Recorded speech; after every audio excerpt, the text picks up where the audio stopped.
Bienvenue sur le podcast de la com et des chouquettes. Vous travaillez dans le marketing ou la communication et vous gérez 1000 sujets à la fois? Ce podcast est pour vous. Vous allez trouver ici de l'inspiration et des conseils pratiques à tester dans vos projets de communication au quotidien.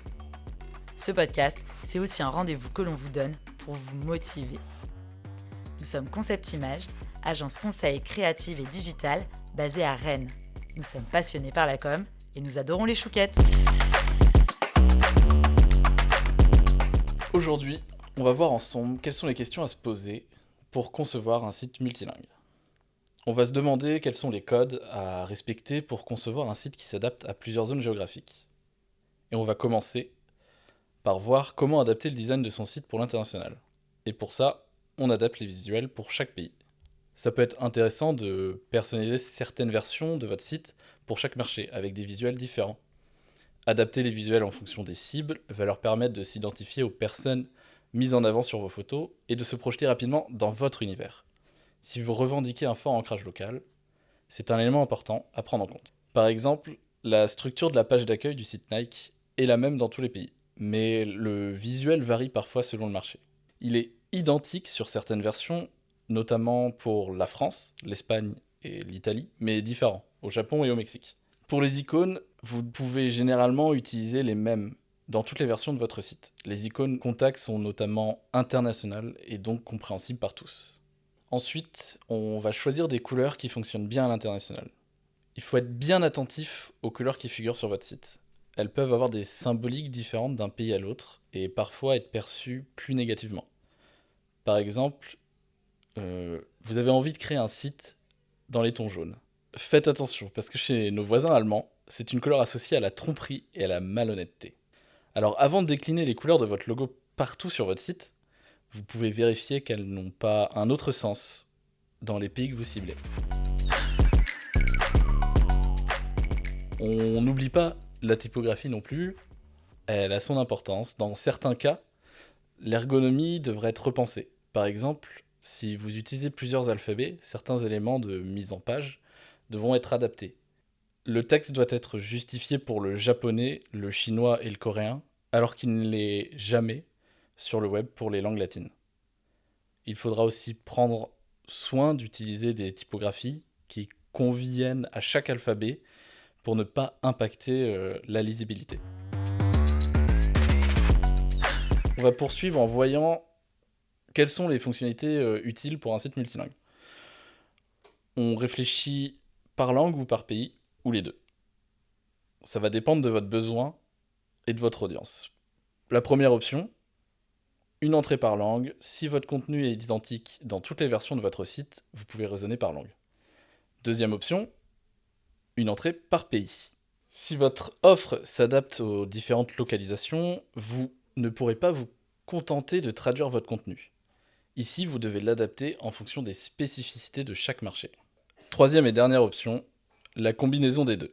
Certains sites proposent à la fois une entrée par pays et une entrée par langue, afin de laisser aux utilisateurs le choix. C'est par exemple le cas du site Levis. Au clic, il est possible d'afficher l'ensemble des pays disponibles, puis de choisir la langue qui vous convient. C'est une combinaison qui peut être utile car certains pays possèdent plusieurs langues. Quelle que soit l'option que vous choisissez, vous devez permettre à l'internaute de changer le choix par défaut. Si un utilisateur américain souhaite consulter votre site en anglais lors de ses vacances en Bretagne, il doit pouvoir changer de version facilement. En général, le sélecteur de langue est placé soit en bas de page, soit sur un bandeau en haut de page et est accompagné du pictogramme position. En revanche, il n'est pas toujours recommandé de mettre en avant les drapeaux. On les utilise uniquement lorsque le site présente des particularités pour un pays. Par exemple, lorsqu'un produit n'est pas disponible partout ou que les coûts de livraison sont différents. Si ce n'est pas le cas pour votre marque, il sera plus judicieux d'afficher des initiales des langues. Maintenant, on va aborder l'utilisation d'un CDN. Concrètement, un CDN, c'est quoi ? C'est un groupe de serveurs répartis dans le monde entier qui va permettre de mettre à disposition votre contenu plus rapidement en le rapprochant des endroits où se trouvent les utilisateurs.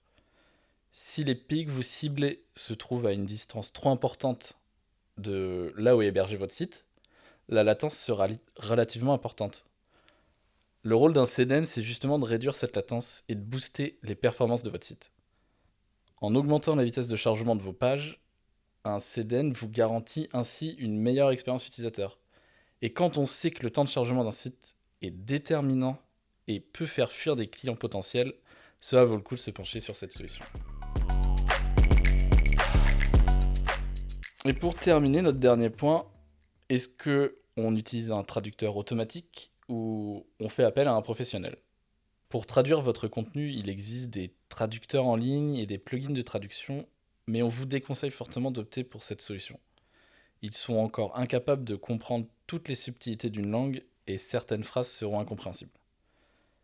Vous risquez alors de perdre en crédibilité auprès des utilisateurs et d'affecter votre référencement. Même si vous pensez que cette option peut vous faire gagner du temps et de l'argent, privilégiez plutôt la qualité en faisant appel à un traducteur professionnel. Il maîtrisera le vocabulaire de votre secteur d'activité. Et un dernier conseil à propos des langues, il faut éviter de les mélanger dans la même page car ça risquera de pénaliser le référencement de votre site. Les moteurs de recherche sont programmés pour lire un site de la langue qui a été déclarée pour celui-ci. Si vous en utilisez plusieurs, Google sera donc incapable de comprendre une partie de votre contenu. Et ce serait aussi très mauvais pour l'expérience utilisateur. Évidemment, ce podcast ne répond pas à toutes les questions parce que chaque projet est unique. Il est notamment intéressant de réaliser des interviews utilisateurs pour comprendre les habitudes spécifiques de vos cibles sur le web. Bisous les chouquettes. Le podcast de la com et des chouquettes est produit par l'agence Concept Image. Si comme nous, vous êtes fan de communication et de chouquettes, enregistrez ce podcast dans vos favoris et mettez-lui des étoiles sur votre plateforme d'écoute. Pour assurer votre prochaine pause chouquette, inscrivez-vous à la newsletter Concept Image sur notre site www.concept-image.fr. Vous serez alerté à la sortie de chaque épisode et serez invité en prime à nos webinaires mensuels de la com et des chouquettes. Enfin, pour votre prochain projet de communication, appelez-nous, ça nous fera trop plaisir. À bientôt!